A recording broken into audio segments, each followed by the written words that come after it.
पाठशाला धार के सम्माननीय प्रिंसिपल विजय कपूर जी, वाइस प्रिंसिपल विजय ठाकुर जी, इस विद्यालय के सभी सम्माननीय अध्यापकगण, गैर शैक्षणिक सभी कर्मचारी, दोनों स्कूलों के अध्यापक कर्मचारी और उसके साथ साथ हमारे एसएमसी के जो प्रधान हैं लेखराम जी, हमारी स्थानीय पंचायत के उप प्रधान उद्धम जी, पूर्व एसएमसी के अध्यक्ष भुवनेश्वर जी और हमारे बीच में हिमाचल प्रदेश राजपत्रित कर्मचारी महासंघ के राज्य के सचिव हैं भाई कश्मीर जी, हमारे बीच में वार्ड मेंबर हैं भाई जयराम जी, चिंतराम जी और उसके साथ साथ मंच पर विराजमान पूर्व सैनिक गिरधारी जी, नीलामणि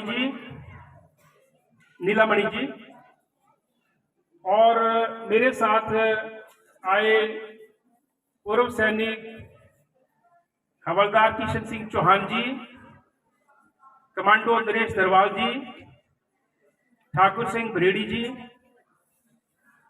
सुशील जी और अजय जी, मंच पर विराजमान सभी अतिथिगण, सम्मानीय लोग और दोनों विद्यालयों के प्यारे बच्चों,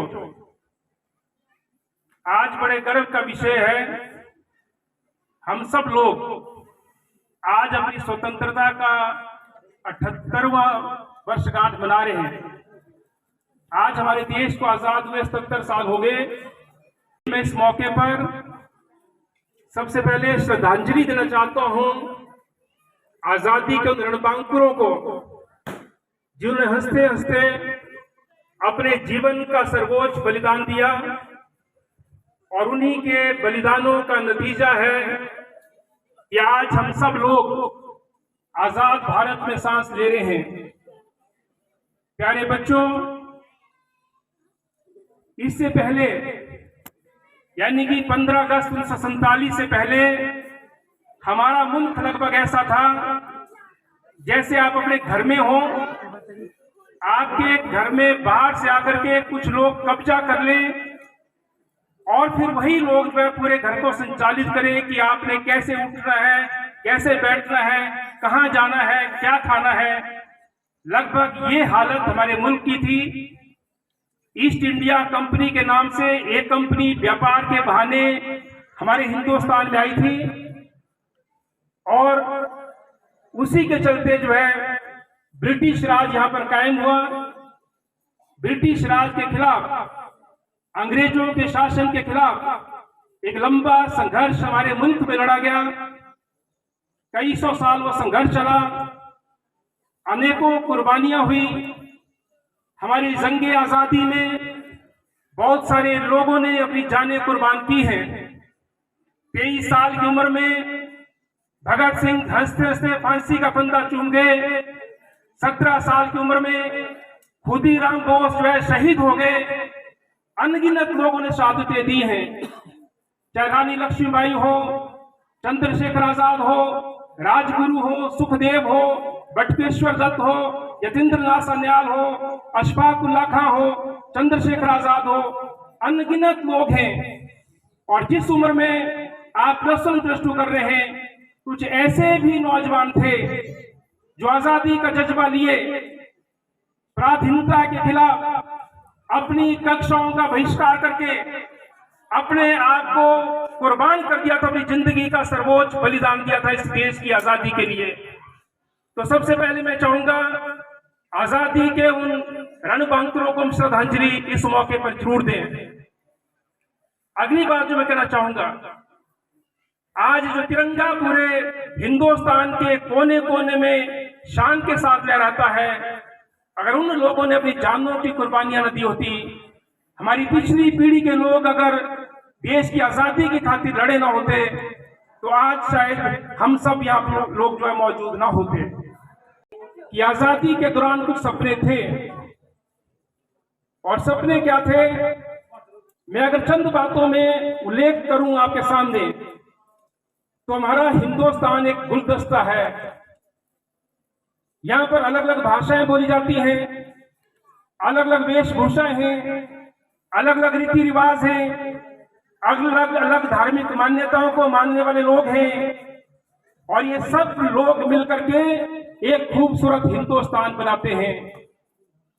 और जब हमारा मुल्क अंग्रेजों के अधीन था, तो आप सबको मालूम होगा, सबसे पहले अंग्रेजों के खिलाफ विद्रोह हुआ था 1857 में, जब झांसी की रानी लक्ष्मीबाई दत्तक पुत्र को अपनी पीठ पर बांध करके चेतक घोड़े पर सवार होकर के जो है अंग्रेजों से भिड़ गई थी और वीर गति को प्राप्त हुई थी। आपने भद्रा कुमारी चौहान की कविता को पढ़ा होगा, खूब लड़ी मर्दानी वो तो झांसी वाली रानी थी। वहां से ये संग्राम शुरू हुआ था, हालांकि उससे पहले भी लड़ा गया, लेकिन 1857 में जो आखिरी मुगल बादशाह थे बहादुर शाह जफर, उनको हिंदुस्तान का सम्राट घोषित करके हिंदुस्तान के तमाम राजे जो आजादी के संघर्ष में शामिल थे, कुछ अंग्रेजों के साथ भी थे, और उसके साथ साथ देश की तमाम जनता, मजदूर, किसान, दलित, पिछड़ा, आदिवासी से लेकर के हर धर्म जाति के लोग उसमें शामिल थे। और वो 1857 का विद्रोह असफल हो गया, लेकिन अंग्रेजों ने वहां से सीख ली कि अगर हिंदुस्तान में धर्मों और जातियों की एकता लंबे समय तक कायम रहेगी, तो इस देश को लंबे समय तक गुलाम बना करके नहीं रख सकते। और इसलिए उन्होंने हमारे देश में फूट डालो राज करो के बीच बोए। 1913 में हमारे देश के बहुत सारे लोग बाहर गए विदेशों में, जिनको गद्री वीर के नाम से जाना जाता है। सैन फ्रांसिस्को शहर में उन्होंने गदर पार्टी की स्थापना की, और उन्होंने तय किया कि हम सशस्त्र संग्राम के माध्यम से इस मुल्क को आजाद कराएंगे।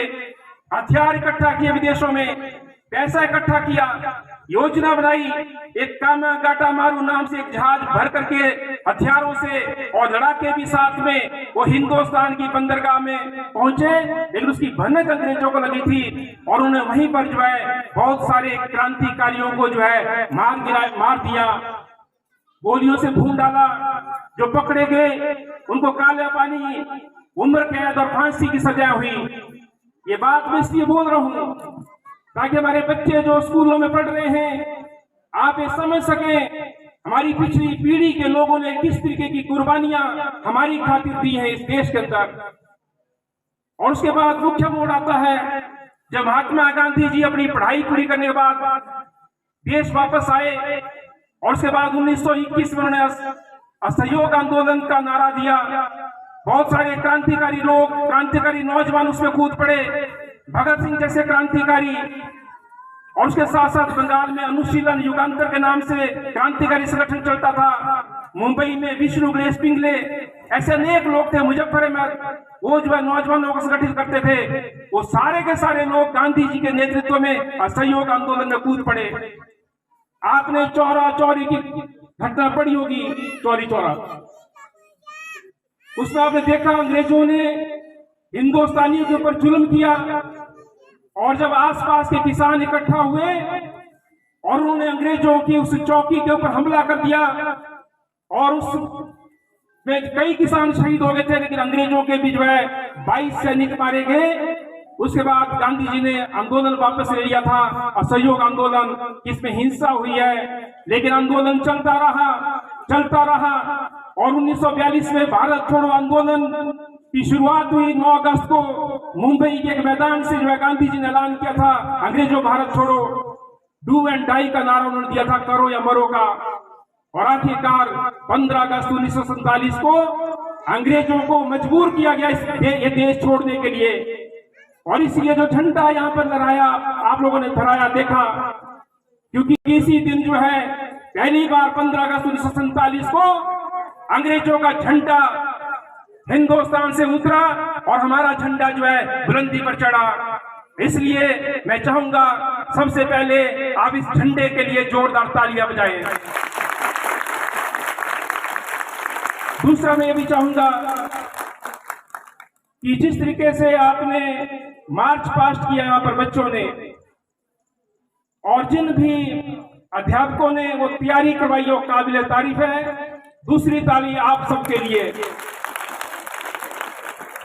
जोर से, अपने लिए तो जोर से बजाओ।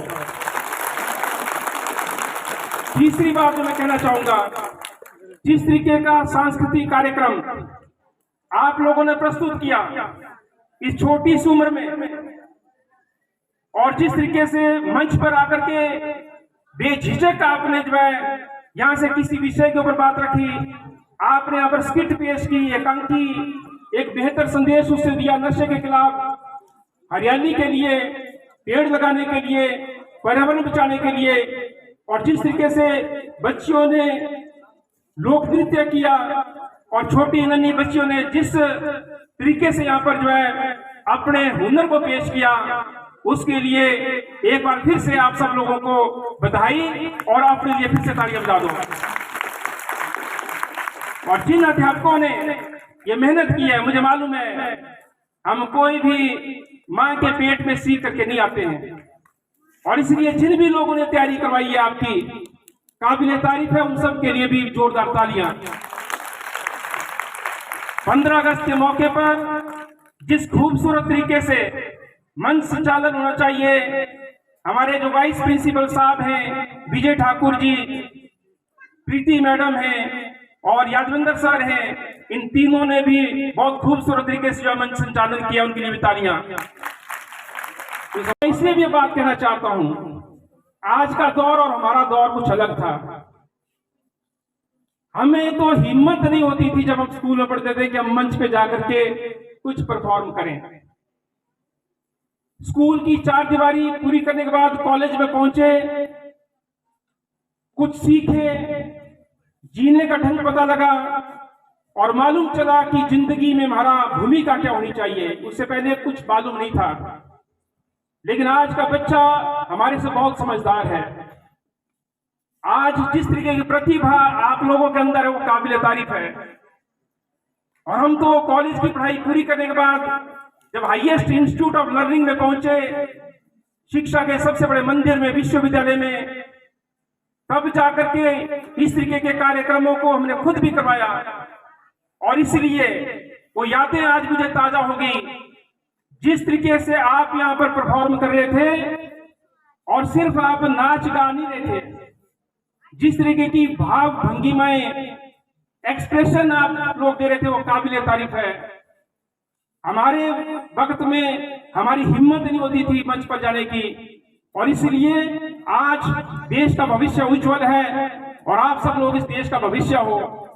जैसे हमारी पिछली पीढ़ी ने कुर्बानियां दी है, निश्चित तौर पर आप लोगों के अंदर जो हुनर है, आप लोग इस देश को आगे लेकर के जाएंगे, ऐसा मेरा मानना है। लेकिन आजादी के दौरान शहीदों के कुछ सपने थे। सपने ये थे कि आजाद भारत में सबको शिक्षा, सबको रोजगार मिलेगा, आजाद भारत में किसी के साथ भेदभाव नहीं होगा, समानता आएगी, आजाद भारत में किसी के साथ धर्म, जाति, लिंग, भाषा, प्रांत के नाम पर भेदभाव नहीं किया जाएगा, भ्रष्टाचार नहीं होगा। लेकिन आज आजादी के 77 साल के बाद भी ये बुराइयां हमारे मुल्क में मौजूद हैं, और इसलिए आज हम सबको ये प्रण लेना है कि जैसे हमारी पिछली पीढ़ी ने आजादी दिलाने के लिए संघर्ष किया है, अपने इस खूबसूरत हिंदुस्तान को आगे ले जाने के लिए हम सबको काम करना है। और इस देश में धर्म, जाति, भाषा, प्रांत, क्षेत्र से ऊपर करके जो है खूबसूरत हिंदुस्तान का निर्माण करना है। ये आजादी के मौके पर हम सबको प्रण लेना है, ये मैं आपसे भी चाहता हूं। और उसके साथ साथ ये भी मैं आपके बीच में बात करना चाहूंगा कि मैं गौरवान्वित महसूस कर रहा हूं। यहाँ पर प्रधानाचार्य महोदय ने, हमारे सम्माननीय अध्यापकों ने बात रखी और उन्होंने जो स्वागत भी किया। उन्होंने कहा कि हम जो है धन्यवादी है कि आप यहाँ पर आए। धन्यवादी तो मैं हूं कि मुझे आप सबके बीच में आने का सौभाग्य मिला है। मैं निश्चित तौर पर यहाँ से प्रेरणा लेकर के जा रहा हूं मैं बहुत कुछ यहाँ से सीख करके जा रहा हूँ। और ये भी मैं आपको बताना चाहूंगा कि आपका जिला परिषद मेंबर होने के नाते आपके धार सीनियर सेकेंडरी स्कूल को मैंने वाटर कूलर दिया है। आपका जो बा स्कूल है, मिडिल भी प्राइमरी भी, वहां पर वाटर कूलर दिया है। सॉरी, मिडिल में भी, प्राइमरी अभी रह गया। छाड़ी स्कूल में वाटर कूलर दिया है, मिडिल स्कूल में। आपके जो पंचायत घर है वहां पर वाटर कूलर लगवा दिया है। उसके साथ साथ पदवाहन में सार्वजनिक शौचालय के लिए मैंने 70,000 रुपया दिया है। कलेरा की सड़क रास्ते के लिए मैंने पैसा डाल दिया था, वो लग भी गया। आपका जो खजरवाल में स्कूल है, वहां स्कूल के रास्ते के लिए मैंने पैसा दिया है।